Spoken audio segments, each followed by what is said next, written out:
আমাদেরকে যদি চট্টগ্রাম থেকে বাদ দিয়ে কুমিল্লার সাথে অন্তর্ভুক্ত করা হয় তাহলে আমরা চুরাশি আন্দোলনে ফিরে যাব। রাজপথ, রেলপথ, সড়ক পথ আমরা অবরোধ করে আমরা আমাদের দাবি আদায় করে নেব। পাশাপাশি আমরা বলতে চাই, একজন উপদেষ্টা গতকাল বলেছেন কুমিল্লা বিভাগের ইতিমধ্যে নাকি বাইরে সই হবে। আমরা সেই উপদেষ্টাকে বলতে চাই, ফেনীর অতীত থেকে জেনে নিন, ফেনীর মানুষ কি করতে পারে সেটা জেনে নিন।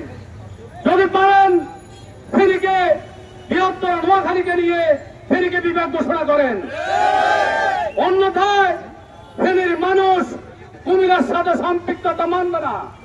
আমরা চাই, আমরা স্বতন্ত্রভাবে থাকতে চাই। চট্টগ্রামের সাথে আছি, চট্টগ্রামের সাথে থাকবো।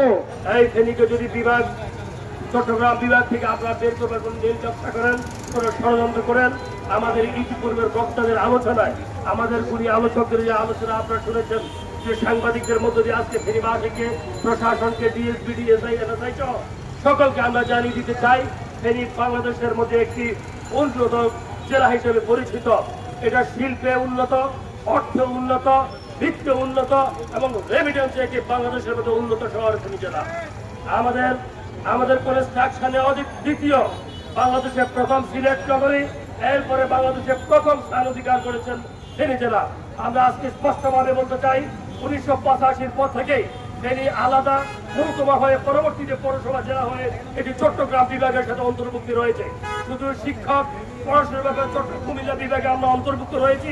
এর বাইরে প্রত্যেকটি বিভাগ আজকের এই প্রোগ্রাম থেকে আমরা স্পষ্টভাবে আমরা এই ইন্টারনেট গভর্নমেন্টকে জানিয়ে দিতে চাই।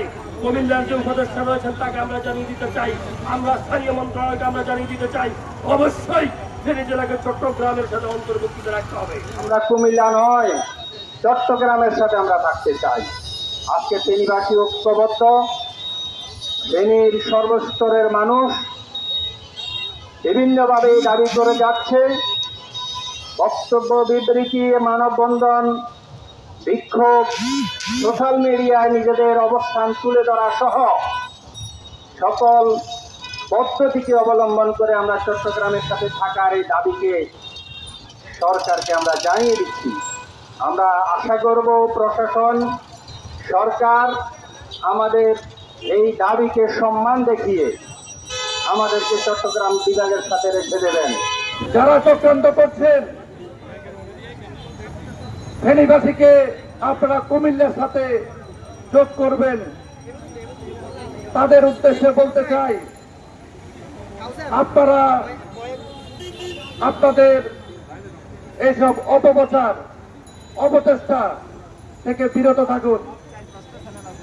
আমরা ফেনীর মানুষ, শান্তিপ্রিয় মানুষ। যদি আমরা আমাদের অধিকার আদায় না করতে পারি, আমরা কিন্তু আন্দোলনের মাধ্যমে আমরা আমাদের অধিকার আদায় করবো ইনশাআল্লাহ। আমাদের এই জেলায় সাবেক প্রধানমন্ত্রী বেগম খালেদা জিয়ার জন্মভূমি। আমি দেশনেত্রী বেগম খালেদা জিয়ার পক্ষ থেকে বলতে চাই, আমরা চট্টগ্রামের সাথে ছিলাম, আছি, থাকবো ইনশাআল্লাহ। এদিকে চট্টগ্রামের সাথে বাদ দিয়ে কুমিল্লার সাথে সংযুক্ত করতে চান, ওনাদের উদ্দেশ্যে বলতে চাই, আমরা ফেনীবাসী আমাদের বিষয়ে সিদ্ধান্ত নিতে হলে আমাদের ফেনীর সকল গণমানুষের সাথে কথা বলে সিদ্ধান্ত নিতে হবে। আর ফেনীবাসীর গণমানুষের সাথে কথা বলতে হলে ফেনীবাসীর বিভিন্ন গুরুত্বপূর্ণ প্রতিষ্ঠান রয়েছে। এই প্রতিষ্ঠানগুলো যারা প্রতিনিধিত্ব করেন, রাজনৈতিক দল রয়েছে, রাজনৈতিক দলের গুরুত্বপূর্ণ যারা প্রতিনিধিত্ব করেন তাদের সাথে অবশ্যই পরামর্শ করতে হবে। অন্যথায় আপনাদের এই হঠকারী সিদ্ধান্ত কোনো অবস্থাতেই ফেনী গণমানুষ মেনে নেবে না। এই ফেনী জেলা চট্টগ্রাম বিভাগে আছে, থাকবে। আমরা কুমিল্লা কেন যাই? শুধু একটু মাত্র রসমালাইয়ের জন্য। এই রসমালাই ফেনীতে তৈরি করব, কুমিল্লা যাওয়া লাগবে না ইনশাআল্লাহ। আমরা যখন মহকুমায় ছিলাম তখন আমরা চট্টগ্রাম বিভাগের সাথেই ছিলাম। 1984 সালে ফেনী জেলা আন্দোলন করে যখন জেলায় পরিণত হয়েছে, সেই থেকে আমরা চট্টগ্রামের সাথে আছি।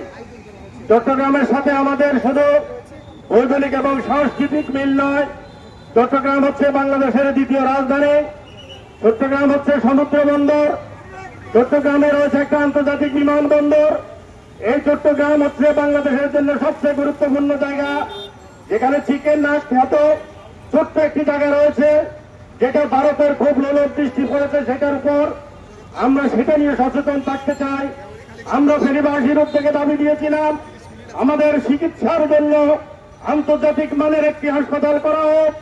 আমরা ফেনীবাসীর পক্ষ থেকে দাবি দিয়েছিলাম আমাদের শিক্ষার জন্য একটি ইউনিভার্সিটি করা হোক। আমরা দাবি দিয়েছিলাম আমাদের মরণপথ লাল ফলে একটি ফ্লাইওভার নির্মাণ করা হোক।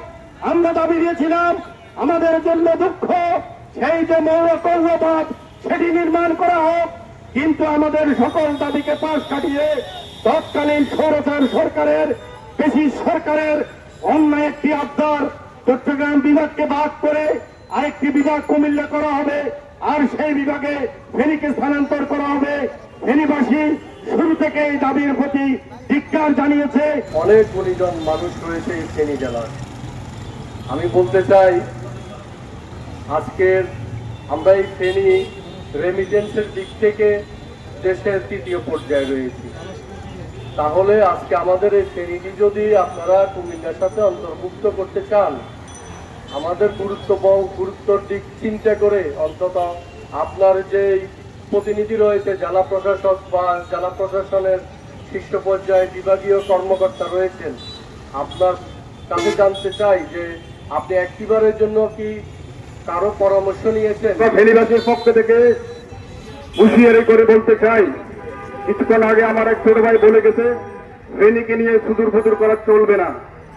আমি ব্যক্তকণ্ঠে বলতে চাই, আমরা ফেনী জেলা আমরা ফেনীবাসীর পক্ষ থেকে বলতে চাই, এই ধরনের যদি কোনো সিদ্ধান্ত হঠাৎকারী না হয়, আমরা ফেনীবাসী কঠোরভাবে প্রতিহত করব এবং প্রতিরোধ গড়ে তুলব। আমি বলবো হাই রোড আমরা ব্লক করবো অনির্দিষ্টকালের জন্য। আমাদের প্রাণের দাবি ভৌগোলিক দিক থেকে ফেনী জেলা অত্যন্ত গুরুত্বপূর্ণ স্থান। আমরা সবাই ঐক্যমুক্ত ভিত্তিতে আমরা এগিয়ে যাব ইনশাল্লাহ। এই ফেনী জেলা আমাদের সাবেক প্রধানমন্ত্রী বেগম খালেদা জিয়ার জন্মস্থান। আমরা স্পষ্ট ভাষায় বলতেছি বর্তমান সরকারকে, আমরা চট্টগ্রামে অতীত ছিলাম, বর্তমানে আছি, ভবিষ্যতেও থাকবো। স্পষ্ট বলতে চাই, এই অন্তর্বর্তীকালীন সরকারকে ফেনীকে নিয়ে কোনো সুদূরবোধ চলবে না। ফেনী আগে ছিল চট্টগ্রাম বিভাগের সাথে, এখনো চট্টগ্রাম বিভাগের সাথে থাকবে। 1984 সালে ফেনী জেলা প্রতিষ্ঠিত হওয়ার পর চট্টগ্রাম বিভাগের সাথে ছিল, ভবিষ্যতেও থাকতে চায়। ফেনীর সাথে চট্টগ্রামের ঐতিহাসিক সম্পর্ক, এখানে অধিকাংশ মানুষ ব্যবসা বাণিজ্য, শিক্ষা, সংস্কৃতি চট্টগ্রাম কেন্দ্রিক।